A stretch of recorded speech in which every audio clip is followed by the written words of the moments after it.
बोलो मेरे श्री गुरु महाराज की जय। श्री आनंदपुर वासी भगवान की जय। श्री बाई जी महाराज की जय।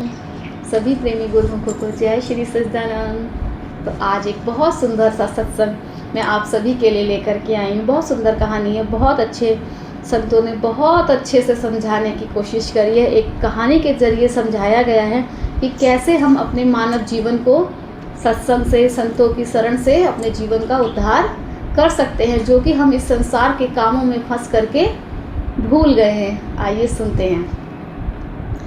कहते हैं, संतों ने फरमाया है कि संत महापुरुष इस संसार में परमार्थ और परोपकार के लिए ही अवतरित होते हैं। उनका उद्देश्य जीवों को मोह माया के दलदल से निकालकर भक्ति और प्रेम का अमृत प्रदान करना होता है। काम, क्रोध, लोभ और मोह अहंकार के प्रभाव से मनुष्य अपने आत्मिक धन को खो देता है और चिंता व अशांति में घिर जाता है। जैसे रेशम का कीड़ा अपने मुख से धागा निकालकर स्वयं अपने चारों ओर कोकून बना लेता है और उसी में कैद होकर मर जाता है, इसी प्रकार मनुष्य भी धन, परिवार और मोह के बंधन में स्वयं रचता है और उनमें उलझकर अपनी आत्मिक विकास से वंचित रह जाता है। इसीलिए कहा गया है, मोह सकल व्याधि कर मूला, तिस्ते उपजहि बहुशूला। अर्थात मोह ही सभी बीमारियों की जड़ है, जिससे अनेक दुख उत्पन्न होते हैं। यहाँ मोह को ही दुखों का कारण कहा गया है। अब इस मोह मुक्ति का अनूठा उपाय एक संत और एक सेठ की कथा से वर्णित किया गया है। क्या किया गया है? एक नगर में एक सेठ अपने व्यापार में बहुत ज़्यादा व्यस्त होकर परिवार के मोह में पूर्णतः फंसे हुए थे। एक दिन एक महात्मा उनकी दुकान पर आए और राम राम कहा। कई बार राम राम पुकारने पर भी जब सेठ ने उपेक्षा की तो महात्मा मौन होकर वहां से चले गए। संत के हृदय में दया उमड़ आई, अतः वह सेठ का कल्याण का उपाय सोचने लगे। सेठ ने संत महात्मा के साथ उपेक्षा की, लेकिन संत इतने दयालु होते हैं कि फिर भी उनके मन में उनके ऊपर दया करके उनका कल्याण करने की सोची। तो अब उन्होंने क्या किया? उन्होंने उसका उपाय सोचने लगे। तो सोच विचार कर महात्मा ने योग शक्ति से उसी का रूप धारण कर लिया। प्रातः जब सेठ सैर करने गए तब उन्होंने सेठ का ही रूप धारण कर लिया और उसके घर जाकर परिवार को सावधान किया कि मैंने एक बहरूपिया देखा है जिसने मेरा ही रूप भेष बना रखा है। यदि वह व्यक्ति घर आए तो उसे घर में प्रवेश ना दे। यदि वह व्यक्ति घर में आए तो उसे वह प्रवेश ना दे। सारे घर वालों को ऐसा कह दिया। यह कहकर वे महात्मा सेठ के रूप में ही उनके स्थान पर बैठ गए।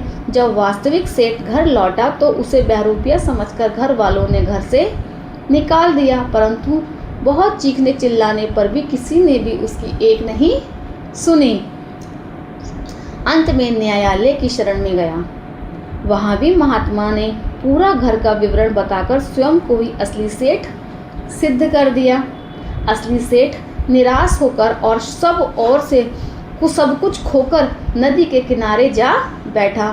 शोक की अग्नि में उसका सारा अहंकार और मोह जो था वह नष्ट हो गया। महात्मा जी द्वारा पुकारा गया नाम ही उसका संगी रह गया।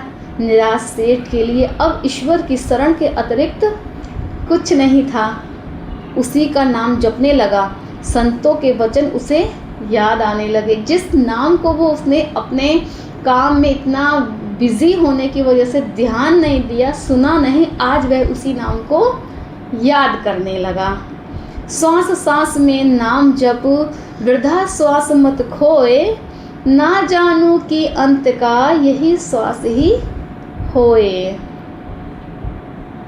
अर्थात हमें हर सांस सांस में मालिक के नाम का जाप करना चाहिए। हमें पता नहीं है कि हमारी कौन सी सांस जो है वो अंतिम हो जाए, इसलिए मालिक का अंत तक हमें मालिक के नाम का हर सांस में उसके नाम का जाप करना चाहिए। तो अब आगे क्या होता है कि जैसे ही महात्मा जी उनके पास गए, सेठ के पास, जब सेठ निराश बैठे थे, अब राम नाम का ही उनके पास सहारा था, जब निराश बैठे थे और तब महात्मा जी उनके पास गए तो महात्मा जी बोले, सेठ जी राम राम। तो सेठ जी ने तुरंत उठकर उनके चरणों में सिर रखकर प्रणाम किया और अपने ऊपर आए हुए संकट का विवरण उन्हें सब सुनाया और अपने ऊपर आए संकट से छुटकारा दिलाने के लिए प्रार्थना भी की। महात्मा ने कहा, छुटकारा तो संकट से हम दिला देंगे, परंतु क्या भविष्य में आप हमारा उपदेश मानोगे? सेठ ने तुरंत कहा, महाराज जी मैं आपका उपदेश पूरा मानूंगा, आप मुझ पर दया करें। संतों ने कृपा करके उसे नाम की दीक्षा दी और कहा कि देखो, हमने तुम्हारे और तुम्हारे परिवार के लिए ही, कल्याण के लिए ही यह रचना की थी। तुम सबका कल्याण इसी में है कि सत्संग में आया करो, अपने धन का कुछ अंश परमार्थ में लगाओ, सत्य नाम का सिमरण करते रहो और अब अपने घर जाओ, तुम्हें कोई कुछ नहीं कहेगा। बोलो जयकारा बोल मेरे श्री गुरु महाराज की जय। कहते हैं, डूबत रहा भव सिंधु में लोभ मोह की धार, दरिया गुर तरु मिला कर दिया पेले पार। अर्थात जीवात्मा इस संसार रूपी समुद्र में निरंतर डूबती उतरती रहती है। लोभ मोह और लालच की प्रबल धारा उसे अपने साथ बहा के ले जाती है और वह अपने बल पर इससे निकल नहीं पाती है। उदार और करुणा में गुरु मिल जाते हैं, तब वही गुरु उसे उस भव सागर से पार उतार देते हैं। गुरु तैरक की भांति होते हैं, जो स्वयं भी तैरना जानते हैं और दूसरों को भी डूबने से बचाकर सुरक्षित किनारे तक पहुंचा देते हैं। काम वे सत्य नाम के सिमरन में जीवों को लगाकर करते हैं। यह उपदेश सुनकर सेठ ने सत्संग, सेवा और सुमरन में अपना सारा जीवन लगा दिया और संतों की कृपा से सेठ ने अपना व अपने परिवार का उद्धार किया। वास्तव में वे संत ही जीव के सच्चे उद्धारक होते हैं।